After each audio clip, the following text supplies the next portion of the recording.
Welcome back to On the Rise as Canada is set to face Suriname in the second leg of the Concacaf Nations League quarterfinals, and a very exciting opportunity for Canada under Jesse Marsch heading back home to Toronto to play on home soil at BMO. But this comes after Canada managed a major result 1-0 on the road away in Suriname, thanks to the super sub performance and goal from Junior Hoylett.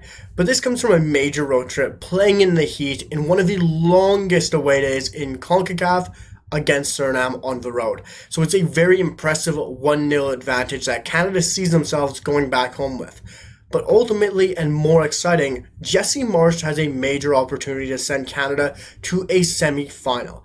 But this becomes Jesse Marsch's first competitive fixture on home soil in Toronto. Yes, he's had the Copa America. Yes, he's now had the away day in CONCACAF. Now it's his first test in a competitive fixture at home, and it's a very exciting opportunity for Jesse Marsch, already having the advantage and now coming home to play. So it's a great opportunity for this Canadian side under Jesse Marsch. But some Canadian supporters might look back and recall last time around in the CONCACAF quarterfinals, which came under Mauro Biello against Jamaica, having the 1-0 advantage from Jamaica, coming to BMO, and that Mauro Biello Canadian side, we can all remember, absolutely capitulated. One of the worst and most shocking Canadian results I can truly remember, because it was really surprising seeing Canada blow up that badly at home at BMO, where this Canadian side are truly always a great team. They're really flawless at home in front of the home crowd at BMO,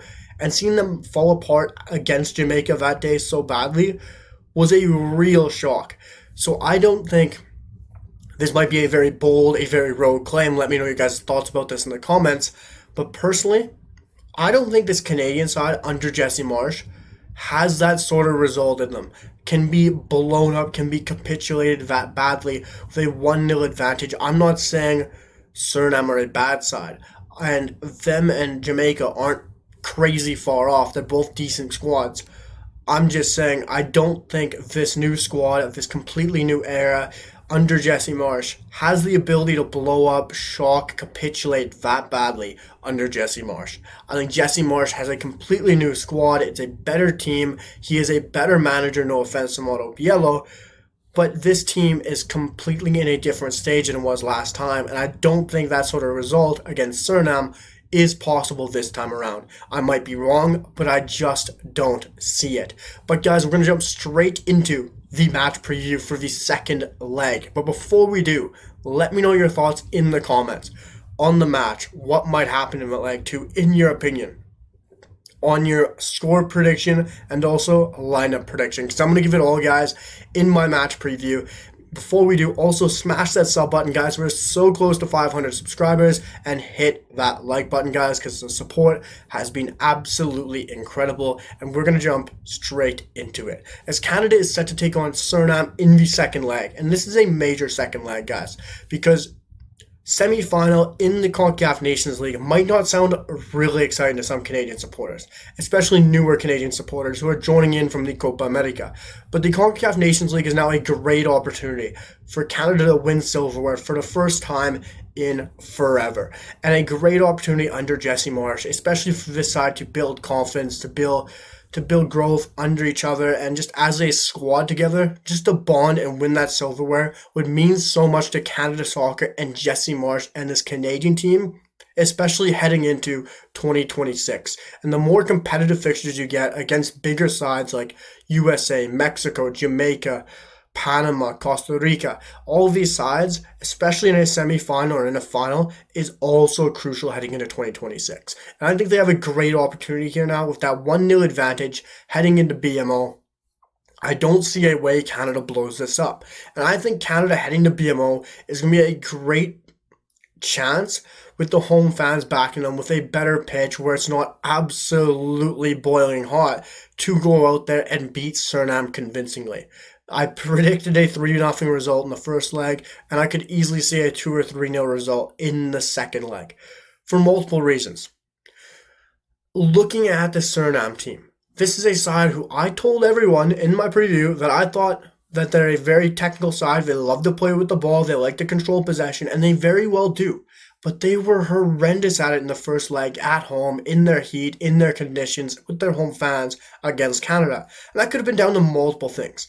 Newer players, new system, maybe could have been down to nerves as well, or it also could have been down to Canada's pressing, their counter pressing in transition. And I think it's down to all of it as a big sum. The nerves, the new players, the counter pressing, the ability from Canada. And coming to BMO, already behind, Suriname will now have to come out of their shell. They're going to have to attack a little bit more. And yes, they have some great pieces. Ricardo Happ, Jerksteele at the back. You have Geraldo Becker. But I think they're going to have to open up more because they need to score. So this will allow this Canadian team to use their legs, use their mobility, use their pace to be able to get at Suriname, play quickly in transition, and be able to get at the Surinamese side. I think it's a great opportunity for Canada. And the fact that Canada has that advantage and Suriname know they have to go out there and score poses a great advantage to this Canadian national side, which I think is going to play right into the hands of Jesse Marsch. So I think they're going to be able to really get at Suriname in multiple different levels, because I think also you saw the likes of Larea and Johnston really sit back and play more reserved and conservative in the back line for Canada in Suriname away from home, which is very surprising because under Jesse Marsch, usually he lets his fullbacks, whether it's Johnston, Fonzie, or Larea or Atakubi or whoever it might be, bomb up, overlap, give options for the wingers, or whether it's the strikers to play them to try to beat their man, to play those 1-2s, or to overlap. And you didn't see that from Larea and Johnston, which was very surprising. But when you think about it, I'm not shocked about it at all, because it was an extremely hot fixture. Johnston was coming all the way from Europe to Toronto, probably from Toronto to Florida, heading over to Suriname. It's a long road trip for some of those players. And also, it's extremely hot in Suriname, which we got to realize. That heat played a major factor. And those fullbacks are doing a lot of running, and I figured with the likes of Geraldo Becker, with the likes of Haps, who are going to get up the field and try to attack the fullbacks, play them more reserved, let them not get exhausted and burn out, and not let them get injured, and then bring them back home to BMO, where I think Larea and Johnston or Atakubi or whoever gets deployed at the fullback positions are going to have the ability to bomb on, are going to be able to attack more and get forward and give more options for the wingers, which I think we're going to see a lot more from Larea and Johnston, and I think it's going to allow for a lot more goal-scoring opportunities, a lot more crossing abilities, and get the wingers more involved as well, because then you're going to see a more opened-up Suriname, and having the ability to have Richie Larea and Johnston bomb forward and give more freedom to them is going to be creating a lot more goal-scoring opportunities for this Canadian men's national side. So I really think, for me, Canada's going to go out and dominate this side and really beat Suriname convincingly. But I could be wrong, guys. I really think Canada will go out there and do their job, though, and I think they're going to do it very well in front of that home crowd at Toronto. I think it's going to be an electric game. It's going to be an exciting opposition and a great match. And Suriname, guys, it's still a decent team. Don't get me wrong, it's a tricky fixture. I think Suriname could surprise Canada as well, but I just don't see it at home. But guys, we're going to go straight into the lineup predictor and who I think is going to start for Canada on the day. I think there could be 3 or 4 changes, I really do, or it could be even more. But I don't think Jesse Marsch is going to massively change this team, especially with only a 1-0 advantage heading back home. But I think that if they take a 1-2-0 advantage, Jesse Marsch is going to start throwing some younger players, some changes to this lineup. We're going to go straight into the lineup, guys, and give you guys my goalkeeper. I think it's going to be Dane St. Clair. I think he wasn't tested at all against Suriname on the road. Yes, they hit the crossbar from the corner, but Dane St. Clair was still very good in possession. When he had the ball, he was very calm, didn't boot it long, didn't panic and kick it out. Very calm with the ball, found his fullbacks, found his midfielders, and was very good in possession. So I got Dane St. Clair sticking in goal for the second leg. Going from right to left at the back line, I got Alistair Johnston, Moise Bombito, and I think it's going to stick with Joel Waterman once again and Richie Larea. I think those fullbacks are going to be very crucial in the second leg. I think they're going to be able to give a lot more freedom from Jesse Marsch to go on an attack with their wingers, with their nines, be able to have those more attacking opportunities. And I think Joel Waterman truly earned that number 3 spot now. Played little bit shaky in that first game against Suriname, but truly grew into that game, winning some amazing headers and clearing the ball. And he brings that aerial threat as well if Canada can ever figure out how to play a set piece. But moving on to the midfield, guys, from right to left once again, I have my first change to the lineup. And I'm going to say Junior Hoylett has earned a start. Usually I'd say this should be Tajon Buchanan, but I don't know if his fitness is there yet, so I'm going to lean to Junior Hoylett. I think there will be a change at right midfield. I think Ali Ahmed had a poor game, but I don't know if it'll be Tajon or Junior, and I think Junior's goal, his play is off the bench. And Jesse Marsh even said it, these Canadian players, everyone, they look up to Junior Hoylett, his professionalism, how he holds himself around the game.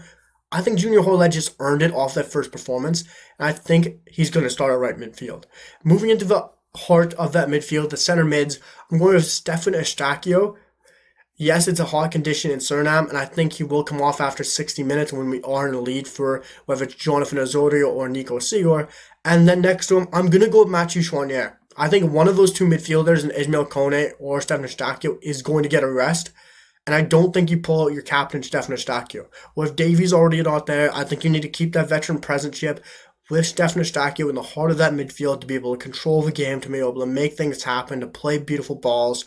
And I think he brings off Ismail Kone, gives him a bit of a rest. If he needs him, he brings him on in the second half, fair play. But I think he goes with Mathieu Choinière. Gives him the nod, gives him that time. He's been doing very well with Grasshopper. I think he's a very exciting option in that midfield next to Stefan Eustaquio. Moving on to left midfield, I'm saying Jacob Schaffelberg sticks out on the left midfield. I think he had a decent game. I don't think he got the praise he did in the first game that he deserved. Has some very good passes. Still beat his man once in a while. But I think at BMO, we're going to see the best of Jacob Schaffelberg. Moving on up top, I think it's going to be Jonathan David and Kyle Larin. I think he's going to go back to Kyle Larin. I think he's going to go back to that partnership that continuously score goals. And I think if Larin can score again, I think he's really solidifying his position as the number 9, as the starting striker currently, and next to Jonathan David. But now we know that position is truly up for grabs next to Jonathan David. Yes, it was a niggling injury that kept Larin out, and I think if Tani managed to score, I think there would have been more of a conversation there. But with the lack of scoring ability from Tani recently, it's really not helping his chances to earn a start ahead of Kyle Larin. So I'm going back to that trusted and true partnership of Kyle Larin and Jonathan David, guys. But let me know what you guys think ahead of this result. I'm going to go with a 2-0 victory, be a bit more reserved in my last prediction, but let me know your guys' thoughts on the game. I think Canada's going to dominate this performance. I think they're going to truly prove back home at BMO that they can dominate Suriname. It's a great opportunity at home with a great squad. Let me know your thoughts in the comments down below. Smash that sub button, guys, and hit that like button. And I'll see you guys for the next one. Peace.